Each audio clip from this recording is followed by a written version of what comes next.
नमस्कार बच्चों, आज मैं आपको फ्रांसीसी क्रांति के बारे में बताऊंगा कि फ्रांसीसी क्रांति से क्या क्या हुआ। तो फ्रांसीसी क्रांति जो 14 जुलाई 1789 ईस्वी को हुई, फ्रांस में क्रांति हुई। फ्रांस में होने वाली क्रांति को फ्रांसीसी क्रांति कहा जाता है, जो 14 जुलाई 1789 को हुई। 14 जुलाई 1789 को हुई। कहाँ हुई? फ्रांस में हुई। अब सवाल ये उठता है कि इसमें मुख्य भूमिका किसकी थी? इस क्रांति में मुख्य रोल किसका था? मुख्य भूमिका किसकी थी? तो मुख्य भूमिका थी मध्यम वर्ग की, जिसको बुर्जुआ वर्ग कहा जाता है। सवाल ये उठता है, मध्यम वर्ग उस समय क्या था और आज का मध्यम वर्ग क्या है? उस समय फ्रांस की परिस्थितियों को देखते हुए शासक और शासित के बीच जो वर्ग था नौकरी पेशा वाला, उसको बोला जाता था मध्यम वर्ग। लेकिन आज का जो मध्यम वर्ग है, वर्तमान समय का जो मध्यम वर्ग है, वो है उच्च वर्ग और निम्न वर्ग के बीच का।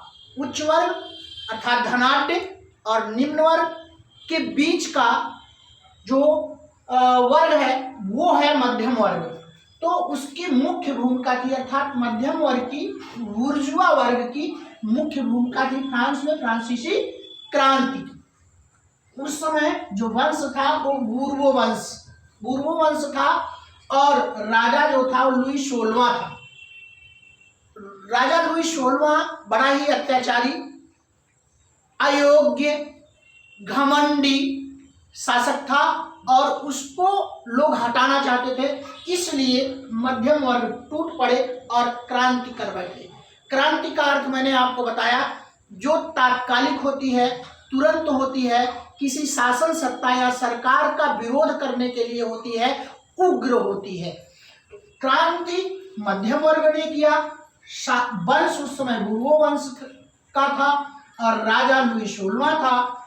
हुआ क्या परिणाम स्वरूप? की स्थापना होती है संवैधानिक राजतंत्र की। संवैधानिक राजतंत्र की स्थापना कहाँ हो जाती है? फ्रांस में हो जाती है, क्योंकि ये फ्रांस में सारी घटनाएं घट रही है। फ्रांसीसी क्रांति फ्रांस में हो रही है, और उससे उत्थान किसका होता है? फ्रांस में एक राष्ट्र राज्य बन जाता है। फ्रांस में राष्ट्र राज्य की का उत्थान होता है, और इस क्रांति से अंत किसका होता है?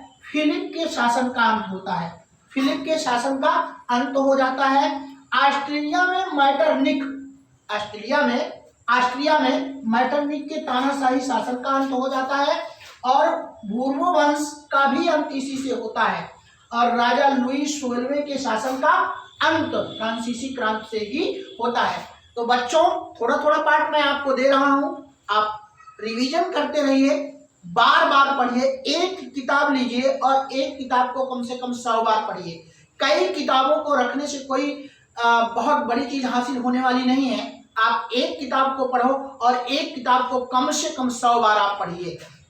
उसका निचोड़ निकालिए, निष्कर्ष निकालिए, और बार बार रिवीजन में रहिएगा। मिलता हूं कुछ नया लेकर के। धन्यवाद, नमस्कार।